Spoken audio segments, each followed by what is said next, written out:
We're protecting the American taxpayers who shouldn't have their money stolen by fraudsters. And of course, we're protecting the people who need these services. Fraud is not a victimless crime. All of our fellow Americans have been taken advantage by fraudsters, and the task force is here to stop it.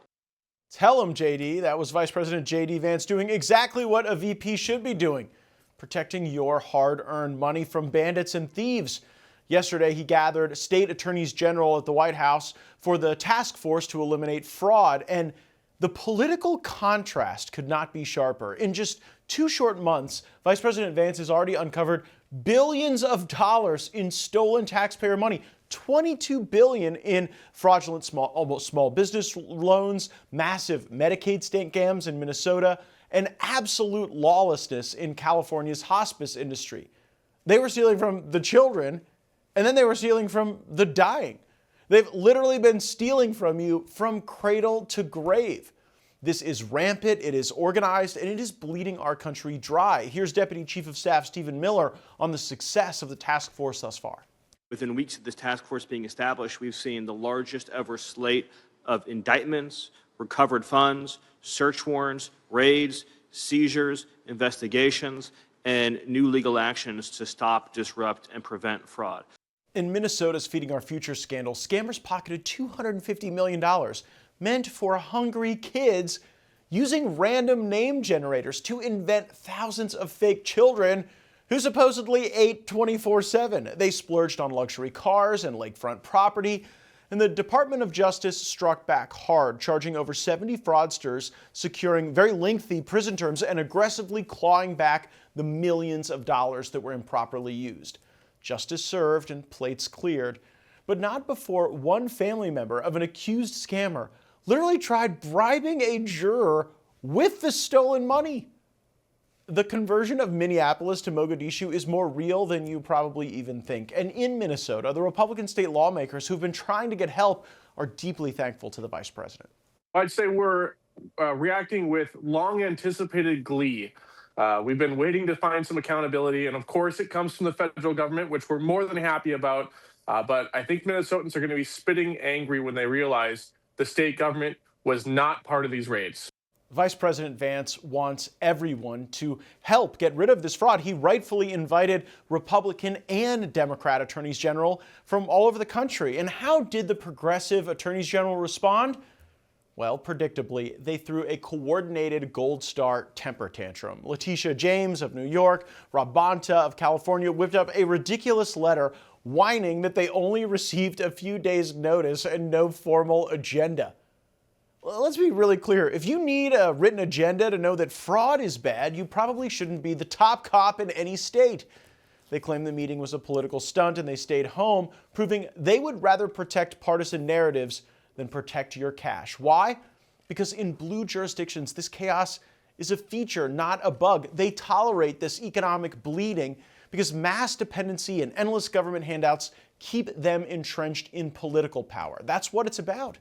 Now, they did not want to sit across the table from Vice President Vance and explain why $90 million in Medicaid funds just vanished in Minnesota under Attorney General Keith Ellison's watchful eye. Vice President Vance is rolling up his sleeves, pausing Medicare enrollments and coordinating with real leaders to lock up scammers. JD is delivering accountability, proving he is a masterful leader who refuses to let taxpayers get fleeced. Joining us now is the outstanding Attorney General of Idaho, Raul Labrador. Mr. Attorney General, thanks so much for joining us. What was your main takeaway from Vice President Vance's message to the group of attorneys general in Washington? You know, as you know, Matt, it's important to go after fraud. There's a lot of fraud, waste, and abuse in the federal government. And these funds that are coming to the states, we need to do a better job of making sure that they're going to the right people and that we're going after the bad people that are just defrauding the federal government and the state government. How do you see the role of state attorneys general in being that force multiplier for the Trump administration's goals here? Well, every state attorney general office has a MUFUCO, is a unit that takes care of Medicaid fraud. And some states are doing it really efficiently. Other states are not really looking at that fraud very efficiently. So what they decided to do is they're going to add additional funds, and they're going to give us additional funds so we can hire more personnel, so we can really go after these fraudsters. You have, in some communities like Minneapolis and other areas, you have millions and millions, in some cases, billions of dollars that are being wasted. In our state, we're pretty lucky. We don't have as much fraud, but I know there's more than we can find in the state of Idaho. And I think with these additional resources, we'll be able to do a much better job. Yeah, I think about Idaho as a bright red state that is being invaded rapidly by Californians. But while you have a lot of support in the legislature for your conservative goals and your conservative agenda, where would you look in a state like Idaho to see that there isn't the type of explosive fraud we've seen elsewhere? I think the bottom line, when we can add an additional prosecutor, additional investigators, when we can make sure that we look for more fraud, we will find more fraud. There's clearly things happening. Just last week, we were able to go into some investigations that I can't talk about too much right now, but we're going to be able to find some new things that are happening. We're joining with the federal government. We were able to, last year, we received about $300,000 to $400,000, which is not a huge amount, but it's a lot of money that was being defrauded by a couple of people here in the state of Idaho.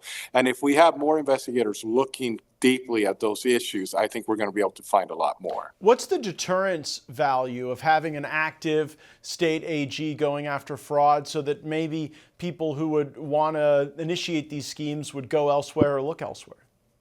Well, they're going to go to prison if we find criminal activity. One of the things that I've learned as I've been looking into this issue is the state of Idaho, the Attorney General does not have the authority over civil investigations, only criminal investigations. So one thing I'm going to do this next year before the legislature is I'm going to ask the legislature to give me that civil authority, because right now the federal government is the only one that gets to investigate the civil fraud in the state of Idaho.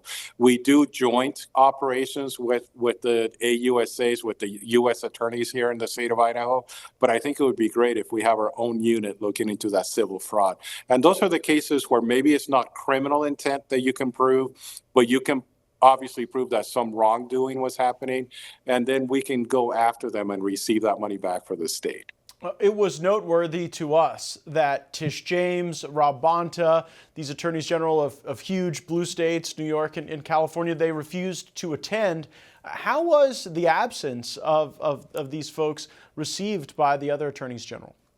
I'm going to be fair to them. They found out about it.